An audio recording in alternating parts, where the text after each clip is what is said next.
Falando sobre as pesquisas eleitorais aqui nessa edição do Jornal da Manhã, lembrando que nessa semana tivemos divulgação nacional do Datafolha, também a divulgação estadual do Datafolha aqui de São Paulo.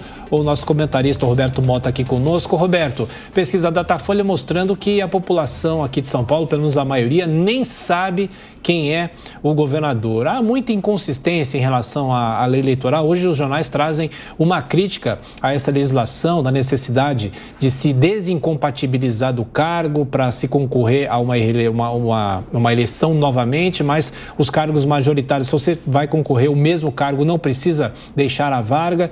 Qual é a discussão que pode ser feita em relação não só à reeleição, todo ano se fala muito disso, mas também esse desconhecimento que a população, no caso aqui de São Paulo, tem do governador?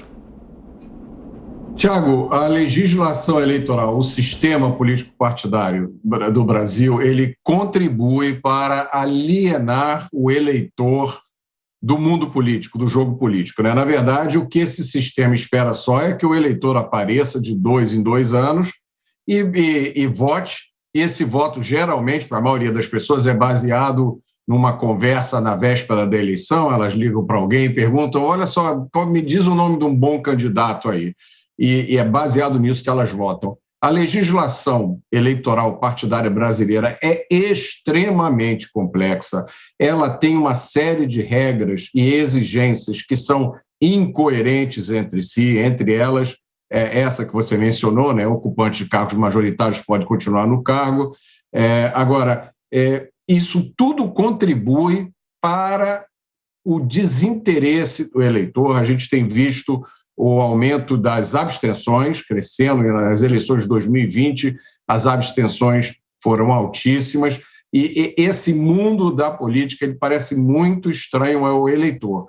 Recentemente foi feita uma pesquisa em São Paulo, por exemplo, que também deu uma alta possibilidade de vitória do Haddad. Eu tendo a ver essas pesquisas mais como um instrumento do jogo eleitoral do que propriamente como uma medição do interesse do eleitor, porque a gente viu em 2018 pesquisas que davam como certa a vitória do Haddad na corrida presidencial às vésperas da eleição, né? Uma coisa muito interessante que essa pesquisa recente mostrou, essa que você mostrou, falou do desconhecimento dos paulistas em relação a quem é o atual governador.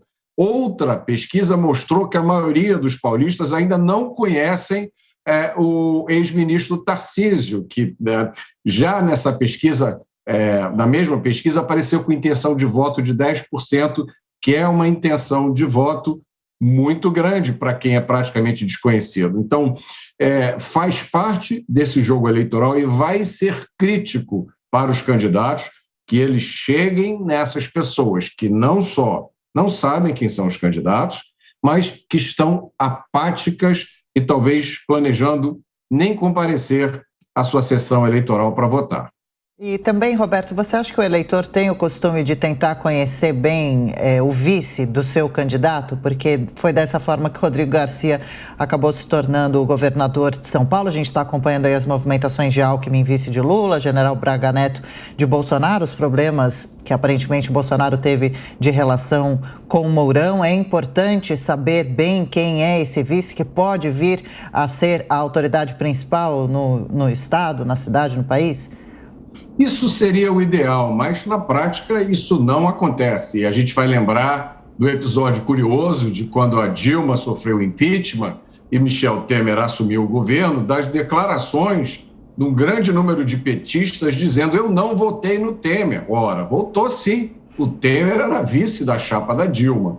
Na verdade, nessas próximas eleições agora, o eleitor vai ter que fazer um grande número de escolhas, né? Ele vai escolher o deputado estadual, o deputado federal, o senador, o governador e o presidente. Se você pegar só, por exemplo, o deputado estadual e o deputado federal, o eleitor tem milhares de escolhas. É impossível, humanamente impossível, para o eleitor estudar o programa de trabalho de cada um, as propostas de cada um desses candidatos, ver a vida regressa para ver se ele é sério ou não. Então, eu acho que a solução para isso, um dos possíveis caminhos, seria a adoção do voto distrital, que reduz o número de candidatos que o eleitor precisa examinar antes de decidir o seu voto.